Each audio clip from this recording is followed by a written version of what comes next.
Hello, everyone. My name is Dr. Kathryn Garforth from Garforth Education, and this is the Right to Read Initiative, a place where we talk about best practices for teaching instruction. And today, Nathaniel Hansford and I are going to be speaking about morphological awareness. Now, morphological awareness is one of the subject areas brought up in the Right to Read public inquiry's recommendations and its importance as part of reading and literacy instruction. So today, Nathaniel's going to take us through what the research tells us. Hello again, Nate. Do you want to give us listeners a little bit of a background on who you are and what you do, if they haven't heard from you? Yeah, I'm a school teacher and a nerd. So I have, for no logical or rational reason, gone through as much of the meta-analysis research as I can on the topic of education. And I have two websites and a podcast that go through some of that information. One is Pedagogy Non-Grata, one is Teaching by Science. And I have my podcast, which is Pedagogy Non-Grata, which I co-founded with Robert. And yeah, I'm just really passionate about trying to figure out what do we objectively know. I generally speaking look at things through the analysis of meta-analysis. And that's because I'm pretty thoroughly convinced myself that we can't look to individual studies to find evidence of efficacy in the scientific research, especially when it comes to education, because it's such a subjective field. You know, every classroom is unique, every teacher is unique. It's really hard to look at one study to really provide definitive results. Just as an example, I give this one all the time, but there are balanced literacy studies that show really high results. And there are phonics studies that show really low results. And you can't really just pick one of those, because if you do that, you run the risk of just creating whatever narrative or story you want rather than actually engaging with science. And what I'm all about is trying to find, what do most studies show on a given topic? So yeah, here we are today to talk about how that applies to morphology, which I'm excited to do. Right. Well, I think we should start out and define morphology, just for those listeners who aren't quite sure what we're talking about. Well, you know what? You were the person who actually first introduced me to this topic. So why don't you explain it? All right. So morphemes are part of word, and they are the smallest unit of meaning in words. So it can be a base element or a free base element, which is like a root word, such as cycle. And we can add prefixes and suffixes to those words and other root words to create larger words. Now, some people use the term prefix, roots, and suffixes. Others use the terms base elements and bound base elements and free base elements. So it all depends the language that you prefer. But basically, we are teaching parts of words that could be combined together to make larger words. The reason why this is so important is because English is a language that is morphophonemic. So our spelling takes its cues from morphology of words, and then it goes to the phonology or the phonemes. And that's why some people feel our spelling is a little bit unpredictable. But when you understand morphology, then it makes a little bit more sense, especially since a lot of the academic words that we use have a Latin or Greek origin, and that's where we get the morphemes from. And when we teach morphology, we are giving the students understanding of the meaning of the roots and the base elements that we're teaching, as well as giving them the skills to attack some of those more complex vocabulary words that they are going to see as they start reading more of those academic textbooks. Yeah, I like to think of morphology as about, applying the meaning to phonemes and understanding these. And this is where I think people get confused too with irregular words. Oftentimes the reason a word is irregular is because it is morphologically based, and really, to me, morphology instruction is all about teaching students those connections between meaning and individual sounds rather than just teaching sounds. And I really want to say that before we get in, I didn't feel like this research confirmed any of my biases. The first time I heard of morphology, I was actually incredibly skeptical. I think my eyes glazed over a little. And I was like, oh, we got to teach phonics. Now we got to teach morphology too. In my head, I'm like, I never learned this. So ergo, it must not be useful. I was wrong. The research does not confirm that bias. And when I started to think about, well, where might this be most logically applied? I immediately assumed the older the grades, probably the more sense would make, because it seems more complex, especially because, we have a fairly limited number of phonemes. And that's why I personally think it makes sense to help students try and memorize those phonemes, because it's just such a limited number. And it can have such a big impact on reading. Whereas like morphology, there's just a massive amount of morphemes that exist, way more than I could even count. And yet the research tends to show that morphology is most effective for younger students, the same as phonics, which is very confusing, actually. And we can I want to talk a little bit more about that as we go through, if you don't mind. And then when we started talking about what would morphology be most useful for in terms of outcomes, I would have assumed comprehension and vocabulary. And I don't know if the research really demonstrates that, actually. I think where we see the largest benefit for morphology is actually spelling and then reading, which is pretty consistently shown across the literature. So now when I think of morphology, I tend to think of morphology as the logical extension, next step for phonics. Mm-hmm. And I also tend to think of it as the logical form of spelling instruction, or at least a very large component of what our spelling instruction should have and be based on. I agree. And also it's important to note that, the morphological instruction has moved beyond from just using flashcards and having an affix, like a prefix, root, suffix, or a base element, having the student say that element and then repeat the meaning. There are much more engaging and interactive ways to teach students about morphology. And I think it allows them to internalize it more than just going through a flashcard deck. So how would you recommend teaching morphology then? It depends on the age level. Okay. And the point, I think we can start teaching morphology in kindergarten, really, but not having it necessarily as part of that spelling instruction. It can be for the students that are ready for it, because we do have a range of abilities in our classroom, and it's important to have differentiated instruction.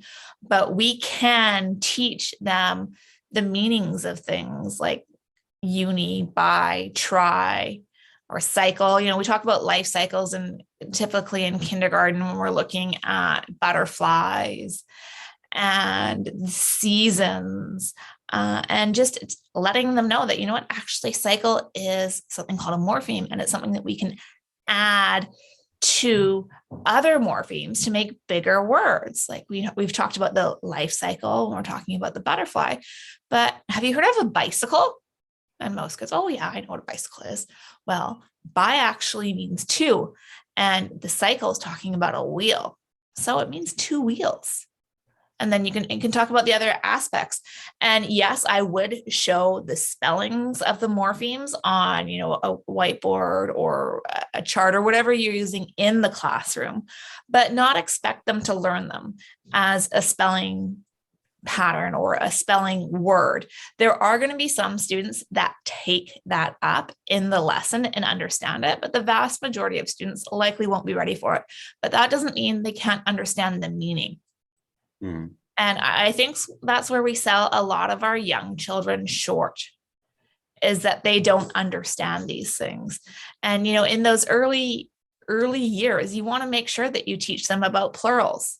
They already understand how to make plural words. They may have some errors, but then they can have that understanding. Well, you know what? Sometimes the letter S actually makes the Z sound, right? And that's usually when we're meaning more than one, like boys.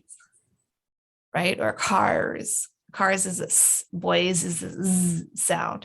So you can bring that knowledge in, and also, tense, the e suffix ed, right? It has 3 different pronunciations, but 1 spelling.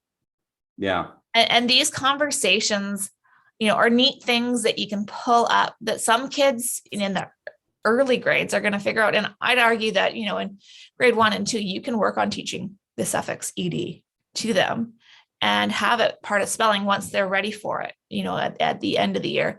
Also, ing and ly, those are suffixes that they commonly use and see, and understanding what it does in the language is important. Yeah, I think so too. I think I like how you phrase that. I think we've sort of talked about this in other podcasts, but there is a place for implicit instruction or non-systematic instruction. And I would say your systematic instruction should be the instruction that's likely to have the biggest benefit in that grade level. And your non-systematic is to be the instruction that's going to be less likely to be beneficial at that grade level, or where we might have some implementation struggle with that instruction. And then where we can do it need-based or, learning moment-based, where a student says, hey, why is this word spelled funny? Or you have a student who's advanced. I think it makes sense. Well, and I think the implicit instruction is so important for the differentiated instruction for the students in your class.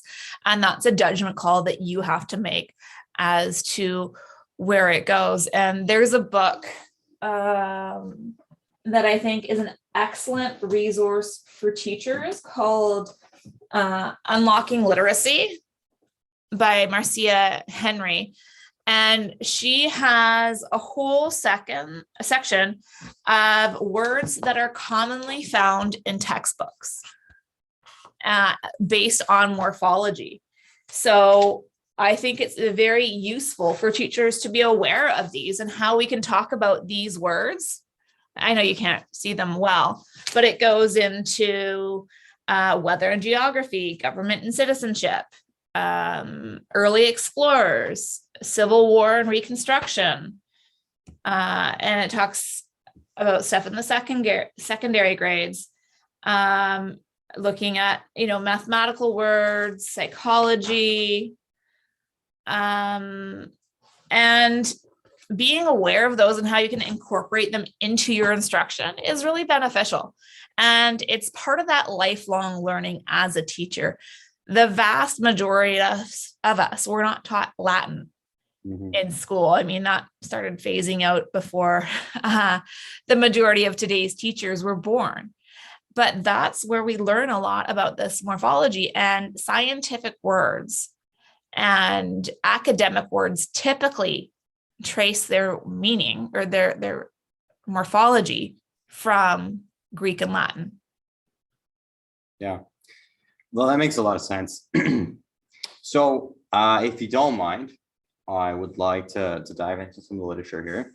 And I probably will redo this graph at some point here because it's a bit hard to read because there's so much information on it. But what I've done here is I've taken 3 meta-analyses here, and I've plotted their effect size. And then I've also put in some phonics ones for reference because there is the argument that sometimes takes place, should we teach phonics or morphology? And I would actually argue that that's probably a false dichotomy, that we should probably be teaching both, especially because the research outcomes are high.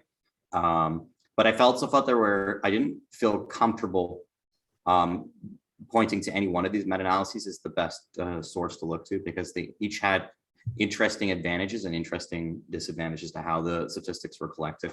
For example, one of them had only 8 studies. I believe that was the Goodwin meta-analysis. And then one of them included German studies, which was the Galushka meta-analysis. And when we're teaching reading instruction, I don't know, I could be wrong, but I don't know if it really makes sense to be looking at the studies on teaching reading in other languages and compiling them in with teaching English language. I think our brains all work the same and our students are all the same, but I don't know if the linguistics of each language really makes it comparable. And then Dr. Bauer's meta-analysis, I think, was the most comprehensive, and he did some really interesting statistical breakdowns. And this is Pete Bowers, not Jeff Bowers, they're brothers. So, and the one weakness I thought with his paper was just that he included papers that included only a minimal additional instructional time devoted to morphology, with the majority of their instructional time devoted towards phonics. And actually, I had the chance to talk to him about this very issue. In fact, I consulted with him on it before I wrote my article on the topic. And he sort of defended that practice. And I get where he's coming from. And his point was what he's advocating personally for in his own instructional practices is teaching both phonology and morphology. So he's not advocating for teaching just morphology. So he wasn't personally interested in the idea of what is the impact of just morphology. Now, from my perspective of just trying to investigate this, I don't tend to feel overly invested in anybody's pedagogical practices. I just wanted to know what is the effect of morphology instruction itself. And it's hard to isolate that effect if we're looking at studies that look at both phonics and morphology at the same time. But that being said, I think it's helpful to look at all and understand where the research is coming from. And then I've actually, on the next slide, I've taken an average of everybody's results and done a secondary meta-analysis, which of course limits the accuracy of your work, but increases the sample size. But I think it can be a little cleaner and easier for people to understand when we look at it in this way. So I'm gonna just go back here and highlight a couple things. The most interesting one to me is actually the very top one, and that's morphology for pre-K to grade 2. We have a very large effect size of 1.24. That's much higher than the effect size found in other meta-analyses for phonics instruction. And I'm going to circle back to this at the end. Now, I actually randomly ended up dialoguing about this specific information with Dr. Shanahan on Twitter the other day. And as he pointed out, and he's right, there's actually very few studies behind this effect size, especially for the pre-K group. Most of them are grade 1, grade 2. The second highest one is obviously Galushka's morphology for German, which isn't particularly helpful to our cases here today. And I think it's really interesting that we saw some research for decoding showing high impacts. One of the things that I thought was also really interesting was that, generally speaking, in intermediate years or past grade 8, we didn't see particularly high impacts for teaching morphology, although we do see overall grades 3 to 8 a very substantial effect size, in fact higher than what we generally speaking find for phonics. And one of the good one, or maybe it was the Galushka one, found higher effect sizes for decoding. No, it was the Reed one. I apologize. I'm all over the place today. But we have some evidence that suggests basically that morphology might be better for reading instruction. Might be, although there's the Galushka meta-analysis actually says that phonics is better for reading instruction and that morphology is better for spelling instruction, which I thought was interesting. And I thought the Galushka one was the most comprehensive of the topic. I also think it's interesting to show that Dr. Bowers did some really interesting where he broke it down according to study design. And he actually found higher results for RCT studies than he did for quasi-experimentals. And I love when that comes up in the literature, personally, just because a lot of people will say we can't trust quasi-experimental studies because they inflate the data. Well, there's a couple of meta-analyses I've seen where that happened, where the RCT studies were higher. I would suggest that implies that it's not necessarily the most determining factor. And some people say we should only look to RCT studies. Now that's a point only for the hugest nerds listening on your podcast, which are probably 1 or 2 max. But I just wanted to put that there, that there is some variability. Like the Bowers study, generally speaking, found the highest, and the Reed, generally speaking, found the lowest results. So here we have this all averaged out much more neatly, much easier for reading. And we saw morphology in primary had the highest results. This one has phonics for spelling as second highest. I don't think that's in line with the Galushka study. And I will say that in terms of the phonics literature, some of this, like I have phonics for reading, that's from Galushka. And we have phonics. The phonics overall one is actually from John Hattie. And I recently looked through his data on that, and I actually think he included some outliers. So I think it's actually too high. Personally, I think when we see the results or the effects of phonics in literature, it's probably somewhere around 0.4 to 0.5. So overall, we see an effect size for morphology of 0.51, which suggests that morphology instruction could be more important than phonics. And I want to put a caveat or two caveats on that though, personally. And the first caveat is just that there's far less studies on morphology than phonics. So it's easier to get like this strangely high outlier data in morphology because we have less data total. So we might be looking at just not enough studies to truly measure the effect of morphology. I think we specifically need more studies on morphology itself, and we specifically need more studies on morphology in primary. Another thing I think that you have to consider is the complexity of it. Morphology is far more complex than phonics. As a teacher, personally, I find morphology really overwhelming. And I've been actually studying it quite a bit this year because I'm working on a resource for morphology that I will be giving away for free. But I'm not as, I definitely don't think it's as easy to implement. And I think there is a sort of, it's not even that I'm worried about the cognitive load. I mean, that's something people talk about a lot. I'm more concerned about, phonics, generally speaking, we have 44 main grapheme phoneme correspondences that are easy to teach. And that can be quickly taught to students. And immediately we can have them being much better readers. We don't have the same level of universality to morphology where I can't teach students 44 morphemes and suddenly they're going to be able to decode 90% of the English language, but we can do that with phonemes. And so for me, I think it makes a lot more rational sense to teach at least the basic synthetic sounds behind our alphabetic language first, and then start branching out into more sounds and morphemes. And I'm done ranting, and I'll let Dr. Garforth speak and kind of a chat. Well, personally, I find morphology fascinating, and I think there's a lot of great ways that we can bring it into the classroom. But the important thing to note is that it does require a lot of teacher knowledge. And, there are great resources that you can have for desk reference, but to be able to implement it the way that some of the gurus like, Dr. Bowers is able to do it, that background knowledge and deep understanding of morphology, all of the rules, takes a lot of time and effort to develop. So while there's amazing results for some studies, we're not always looking at teachers that are just picking it up for the first time.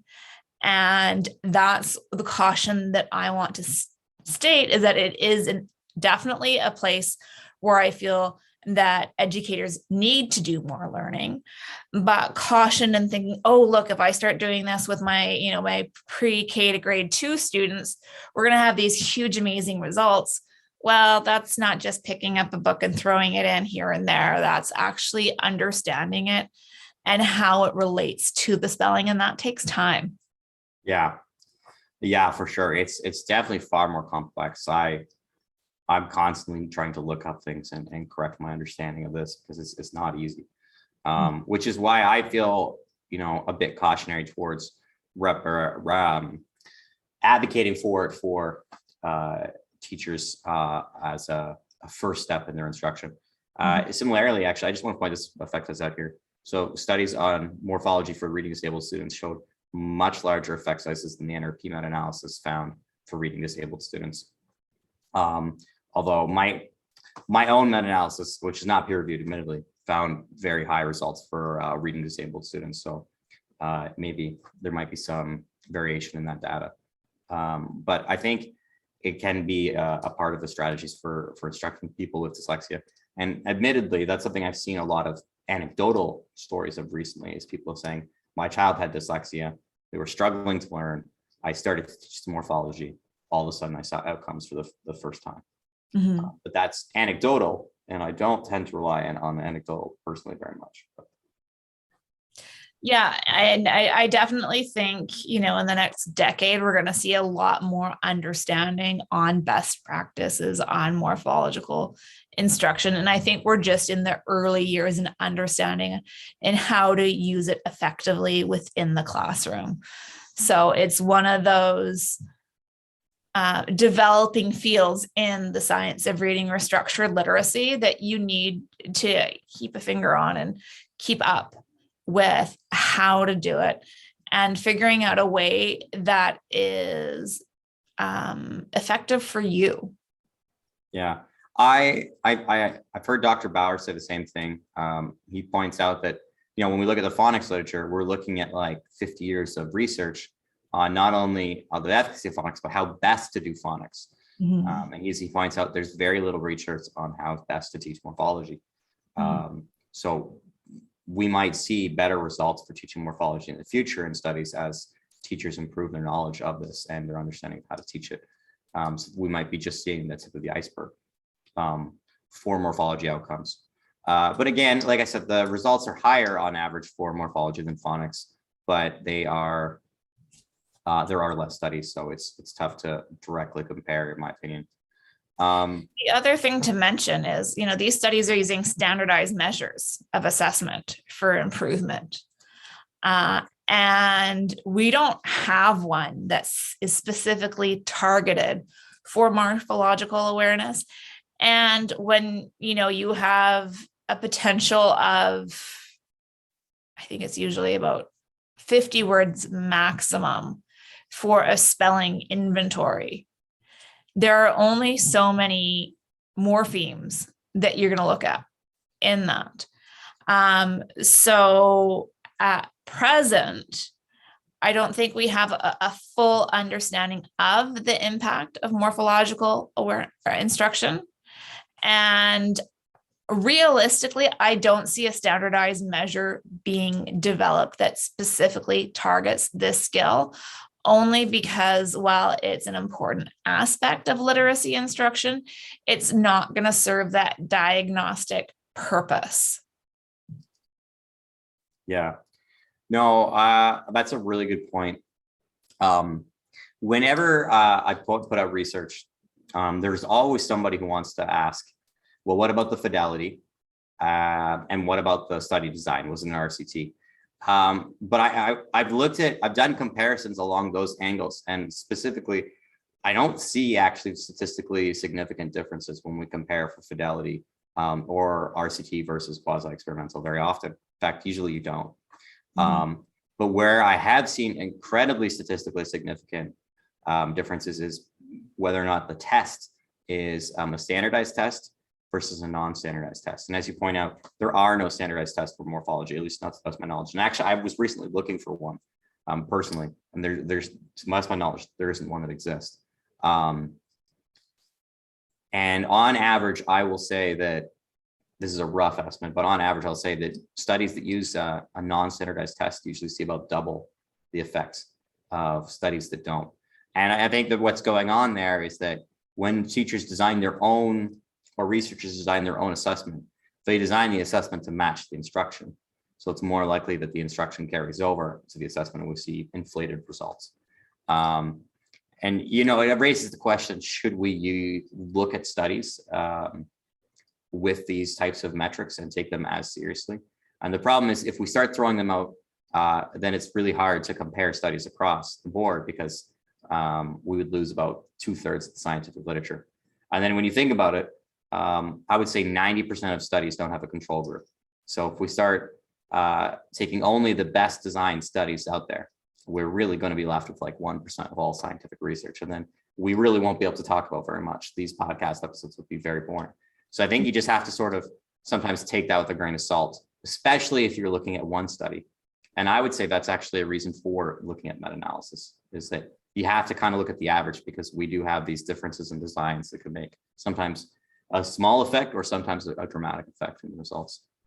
Definitely. And the other thing to consider about morphological awareness instruction or teaching morphemes is, unlike phonics instruction, that you can apply it to a wide range of words. Like if you teach, the 6 letters SIT, PIN, there are over 40 CVC words and that are composed of those. Now, when you teach morphology, it doesn't have that same ability to transfer. If you teach a morpheme, that's a morpheme that you've taught, right? So if I teach you cycle, you're not going to know what bio means, right? It's very specific to what is taught. Now, there are some things that will transfer, but it doesn't have that same transference outside of the scope of that particular base element. Yeah. It's funny. I heard Dr. Bowers say recently that he thought there was less value in teaching the prefixes and the suffixes and more value in teaching the root words, because that's a way that's going to expand vocabulary. Yeah. But I tend to actually disagree. I think it makes more sense to teach the suffixes and the prefix more, because that's going to have more carryover. You teach students ing, ed, s, and the meanings behind that. That's something that they're going to be able to apply to hundreds of words immediately. And obviously that's going to be limited in its scope, but it's just a. Well, and even ION. Yeah. So ION's the suffix, but the spelling pattern is SION and TION, right? For the shun or jun. And that's incredibly useful, because if they're trying to sound it out, it's going to be more difficult for them, especially if they don't realize that the I changes the sound of the T or the S, right? T, isn't shun or jun, right? So teaching that as a, now there are lots of debates. You picked the most controversial one, Dr. Yeah, this is the most controversial one. So ION is a base element. But when you teach it with as TION or SION, then it is referred to as a spelling pattern. Don't get into battles over Twitter or on Twitter over this. Just recognize the difference between the base element and the spelling pattern in your instruction. And realistically, in my opinion, and I'm sure I'm going to get backlash for saying this, I don't see the problem in the beginning stages, just saying, yeah, TION or SION, because then they see it as that entire element that they're going to see commonly in words. But that's just me. Yeah. I'm going to give you some life advice. Never get in a battle on Twitter over anything. I got on my phone about 200 notifications in the last 24 hours over the definition of the word balanced literacy. I never wanted to read 200 notifications about that. Just a random thought here. Don't get into Twitter wars, people. They're the worst. One thing I want to talk about is sort of this idea of, should we teach systematic instruction for morphology or unsystematic? I might get myself into trouble saying this, but I think certain people propose that we teach unsystematically morphology because it's so complex, and because teachers aren't necessarily going to have the knowledge to teach it in a systematic way, because we don't necessarily have a scope and sequence. I'm going to hypothesize here. I don't have evidence, people. I'm going to hypothesize that it makes more sense to teach it systematically, and that we need to develop a systematic approach for doing that. And the reason I say that is because when we look at basically every other form of literacy instruction, the research tends to favor a systematic approach over an unsystematic. And I don't know why morphology would be unique, other than it would be trickier to make a systematic approach. Do you have any thoughts on that, Dr. Garforth? I think there's definitely the need for a systematic approach for teaching, at least 25 of them. And then if we have it broken down for subjects, because there are ones that are specifically of interest for individuals going further on in mathematics or the different sciences that are specific to that area. Now, does someone that's not focusing on a science and mathematics path need to know them? No, there are other ones that they can work on. Yeah. I would say a larger scope, but I mean, we're really just discussing our opinions, thoughts, and feelings on this point, right? Well, and the thing is, I just pulled 25 out of the air. I think there's 200 of the most common morphemes. And ideally, all of those would be addressed. Yeah, that makes sense. So why don't we talk about how we think this should be instructed? Personally, when I look at this research, I think of morphology as mainly the second side of the coin for decoding. It's the extension of decoding.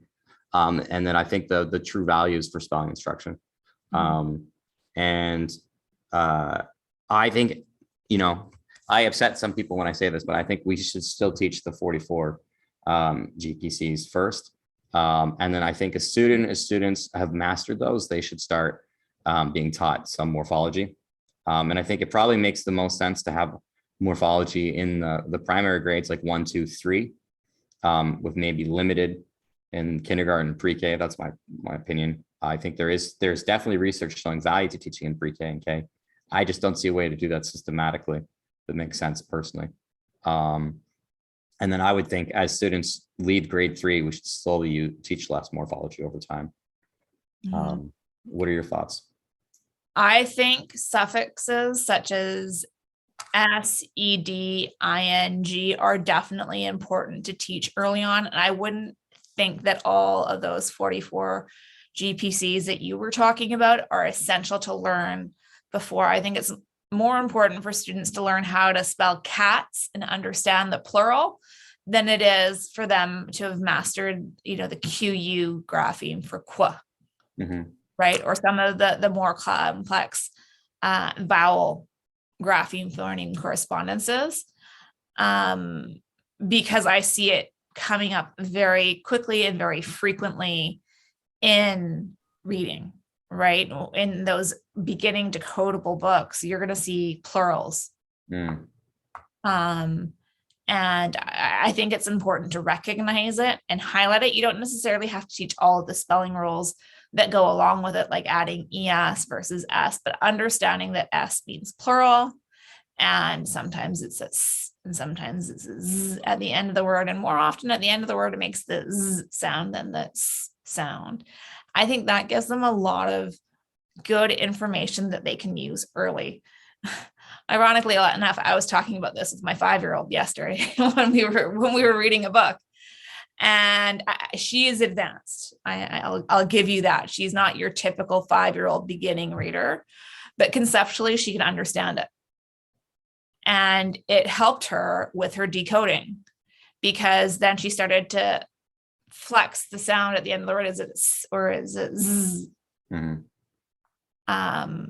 So that's my 2 cents, but I'm not saying that we need to teach the complex morphemes or the more advanced morphemes, but those, plural, ED, ING are definitely ones they need to learn fairly early on. Yeah, I get what you're saying, although I kind of see it as really only being the 3. Yeah. Because it's the ING, it's the ED, and it's the S. That makes sense. Yeah. I can't think of any others that I would say need to be taught right away.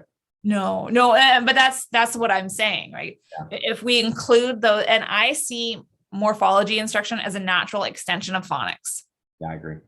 And it's taking that phonics instruction to the next level, and we need to have that fluid movement between it, and also include that etymology and understanding where words come from and how that dictates spelling.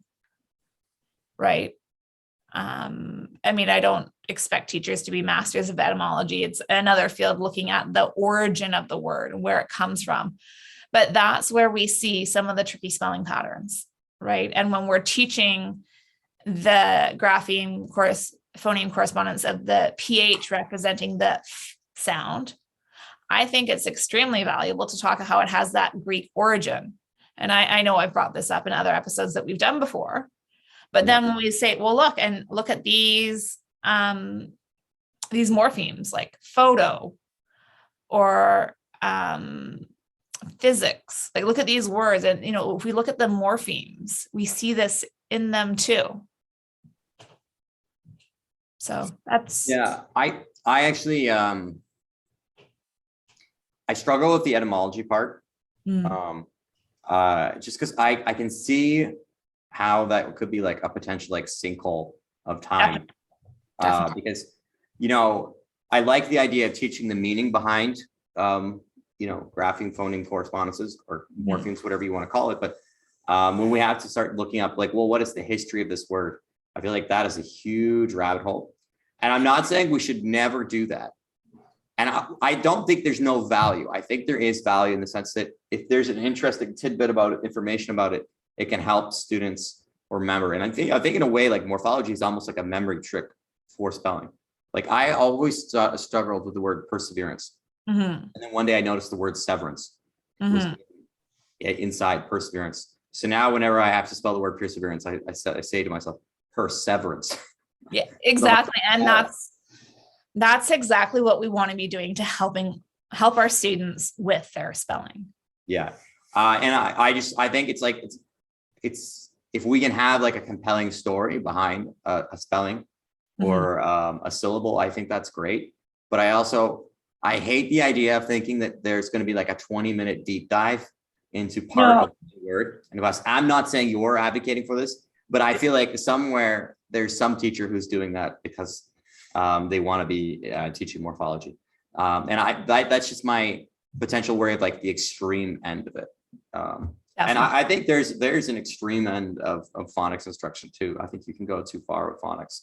I think, for example, if you're teaching a phonics on like a systematic explicit basis in grade 5 to your whole class, I think you went too far with it.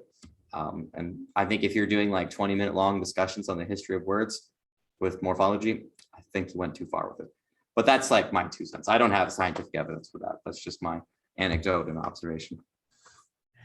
Yeah. And really, I think the first step that educators need to take is not doing that deep dive into morphology, but just understanding the basics and how they can include it in their instruction as a way to support decoding or reading, encoding, which is spelling, and vocabulary development. I mean, there's something called a word matrix.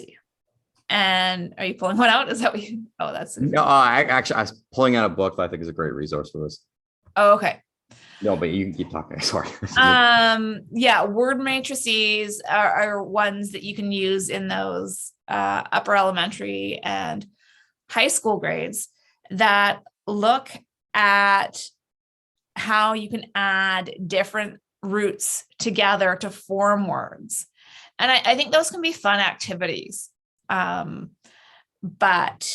again, it's taking them and understanding how they're best fit in your classroom. And you're going to have the word nerds in your class that love it and thrive on it and think it's the best thing and build their vocabulary in amazing ways that way, but it's not going to work for your whole class. And that's where we need to look at things. Well, and I just got to share this books. I never share books. I mostly because I don't usually read books. Normally I just read scientific studies.